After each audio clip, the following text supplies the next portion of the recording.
Keeping up with our motto, let learning be a joy and teaching a pleasure, here we are with the remote teaching and learning process to bridge the gap. Happy learning to all students. Hello students, this is Anuradha Sharma, your history teacher from Thakur Vidya Mandir High School and Junior College. I welcome you all to the online teaching for the new academic session 2020-21. Today we are going to study History, Chapter 2. The name of the chapter is Sources of History. Let's begin our chapter with an example. Early in the morning, we receive newspaper, which makes us aware of daily events and incidents. After some time, these events become the past, and we recall the date and time when the same incident happens again. Here we can take the example of pandemic COVID-19 which the whole world is facing today. The same pandemic was faced by the world 100 years back in 1918 with the name of Spanish flu. Millions of people died at that time, but the world overcame that problem. So, we can learn from the positive and negative things of that event. In this way, we can say that history is the study and understanding of the past, especially the people, societies, events, and problems of the past. Now you must be thinking, why is it important to study history? Let's see. It is important to study history so that we do not repeat the mistakes of the past. It is also fascinating to learn where have the customs and habits we have with us come from. So, history is nothing but to inquire about our past. And there are various sources to get the knowledge about the past. So, today we will also see what are the sources of history. Sources of history are those things and places that give us information about the past. For example, historical documents, folk literature, inscriptions, customs, and traditions. What is literature? Literature are the written works, especially of high or superior quality. They are the variety of books written by different historians. So we get a lot of information about our past from this. Next is inscriptions. Inscriptions are things inscribed on a monument or in a book.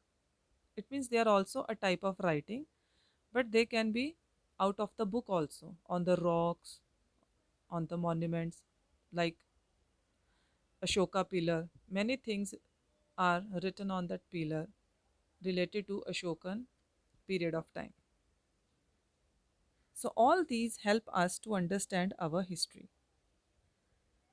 Now we will see types of sources of history. There are three types: material source, written source, and oral source. So children, today we will learn about material source in detail.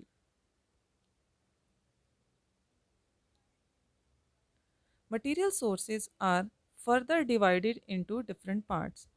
They are artifacts, monuments and ruins of the monuments, coins and seals. Now we will see in detail what are artifacts. Man uses a variety of things in his day-to-day life. So he keeps on making new things. These things are known as artifacts. Artifacts used by humans in the past provide us valuable information about the life in the ancient times. We can decide the period of ancient artifacts like earthen pots by studying the shape, color, and design on ancient potsherds. Potsherds are nothing but the pieces of ceramic pots.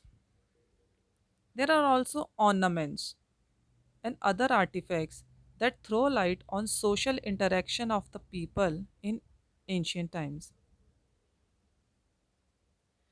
We can dis- we can get information of diet of people from remains of food grains, seeds and bones of animals found in excavation.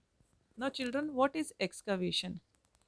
It is unearthing or digging up of a place, especially at archaeological sites.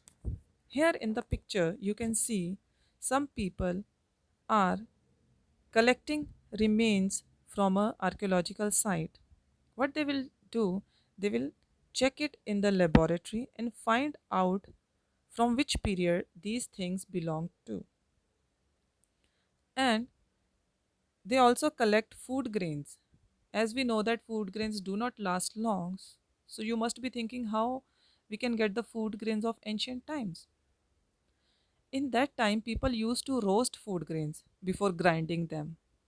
If a few grains get spoiled, they were thrown away by the people.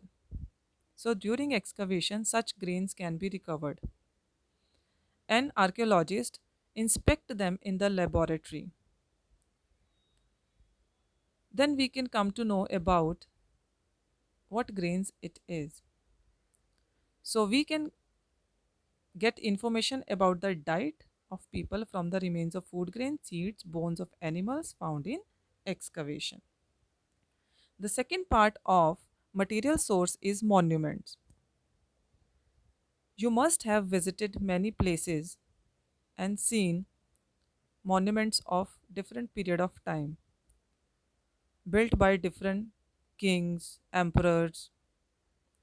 So ancient monuments, buildings or remains of those monuments are recovered in excavation and also are the source of history. Example, Harappa and Mohenjo-daro cities found in excavation give information about the existence of Indus Valley civilization. This Indus Valley civilization is the oldest civilization of the world, and we are going to study about it in the third chapter. Let's move forward and see. All over India, there are countless historical monuments like stupas, temples, forts, palaces. All these give information about different times of history. So just take a look of some examples. This is Meenakshi Temple in Madurai, Tamil Nadu. This is Chittor Fort in Rajasthan, and the next one is Sanchi Stupa in Madhya Pradesh. So Sanchi Stupa tells us about the Buddhist religion. So we can say that these monuments also provide information about the different times of the history. And the last one is coins and seals. Coins and seals of ancient times also provide information of the past, and these coins were mostly made up of gold, silver, copper, and lead. These coins contain figures of kings, gods, religious symbols, names, and dates of the rulers of the respective periods. Just look at the coins of ancient period. Next are seals. Seal is a device for making impression in wax, clay, and paper. They were used in ancient times to trade and religious rituals, etc. These are the example of some seals of ancient civilization. So children, today we have learned about the material sources. All the artifacts, articles, monuments and their ruins are called the material sources of history. These are some of the words you have learned in this chapter: inscription, literature, excavation, and archaeology. So, this is all for today, students. We will continue the same chapter in the next lecture. Thank you so much.